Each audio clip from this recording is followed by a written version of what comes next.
Okay, Robert, you have just celebrated 10 years of success with Local Happenings magazine. Tell me a little bit about that and how it feels and what that means to you and to the community. So we've been doing the magazine for 10 years, which is not really the start of our business. We started our business back in 2002, so 18 years. And then we started the magazine back when the economy was turning south and we needed the ability to get in front of more people. And that allowed us to do so, and also focus on some of the things that were important to us, which was community-based networking and being able to share the word about things that were happening in our community. And we felt that magazine was a great way to connect people that wanted to go to these great events, and these nonprofits and other organizations that are putting on events all the time, every day, from pancake breakfasts to poker runs to various dinners in support of various organizations, and pay for that with advertising. And it's been great. It's been wonderful to connect with people like yourself and other people within the community and learn about all these things that are happening in our backyard every day and get to know the community even better.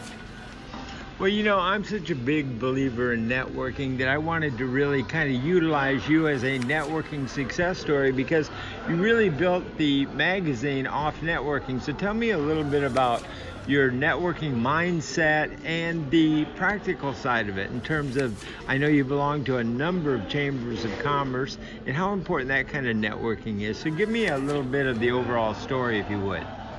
I think, as a philosophy, we like to get to know people, our clients, etc. We don't want to sell them something per se. We want to get to know people. Our philosophy is simply to get to know people around us and introduce what it is we do. Not so much to sell them on that idea, to learn about what they're doing and find ways we can help them. It's our belief, if you help enough people be successful, they're going to help you be successful. And that's worked for us over time. It's allowed us to have a big Rolodex, so to speak, of people that we can reach out to on a number of projects or things that we're working on. But it's a number of people that are looking out for our interests as well as theirs. So. Well, now that we're in the new economy, it's being called the gig economy, the platform economy. It's about, freelancers and independent, contractors, independent professionals. I think networking has become more important than ever. It's true. I mean, people need to view themselves as individual revenue centers, and they have to think about how they're generating their own revenue. The days of working 40 years for the same company and collecting the gold watch are gone, and they have to build different revenue streams because one day they're going to be laid off, and or one day they're going to find themselves without a job. And yes, there's other jobs available, but some people don't want to work in that environment. Some people want to be self-employed. Some people want a combination of working for somebody else and also generating additional revenue during their spare time. And knowing enough people which will allow you to do that, because it's important to have those relationships.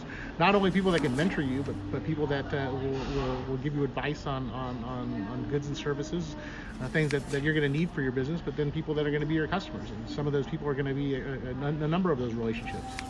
I think supporting our communities today, our local towns, we need to put as much focus on that today as we do on the environment, because it is so much needed, that kind of focus and help to take care of our police, our schools, our potholes, and keep as much money as we can in our communities. Because if we send off the money off to Amazon, Amazon's great, but it doesn't take care of our local situation. So tell me a little bit about your thoughts about supporting local communities. Well, it's important to support those local businesses, of course, and those local charities, and that's what we want to do. We want to connect people. I mean, that's the whole premise of the magazine, was to connect everyday people doing everyday things with everyday events that are happening all around them that they're oblivious to. All these little various events that are happening, the same things I just described, from pancake breakfasts to poker runs to various nonprofit dinners and galas, etc. They have no marketing budget because they're trying to raise money. They're not trying to spend money. They're trying to do it on a shoestring, so to speak. And so they're marketing to their friends and their families and their small circle of relationships.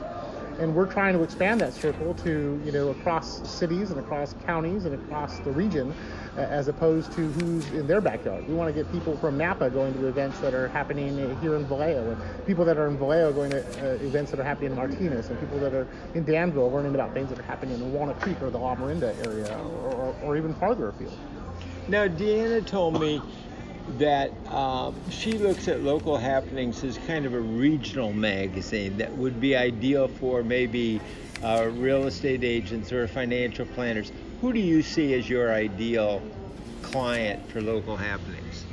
Well, I don't think our I'll tell you, our area, our business is a regional one. So the local dry cleaner per se is not going to be the best bet. Is not going to get the best bang for the buck. But it's those people that are looking for clients and customers that are going to come farther afield than 2 or 3 blocks radius around their business model. So yeah, realtors that are selling properties here in Solano County, of course, are looking for clients that are looking to invest in the Solano County region, either as investment properties or to buy a property, are not necessarily going to come from Vallejo or Fairfield or Vacaville. Some of those people are in San Francisco, and some of those people are in Walnut Creek looking for something else. Maybe they're in Walnut Creek and can't afford the market there and are looking for something less expensive. And likewise, there's people in Vallejo that are looking to move to Napa and move to Walnut Creek. And so it's any business that has that sees their client base is more than somebody that is within a short walking distance or a 2-minute drive from their location, is somebody that should be seriously looking at Local Happenings magazine as a viable way to reach more people in a larger area than traditional newspapers would.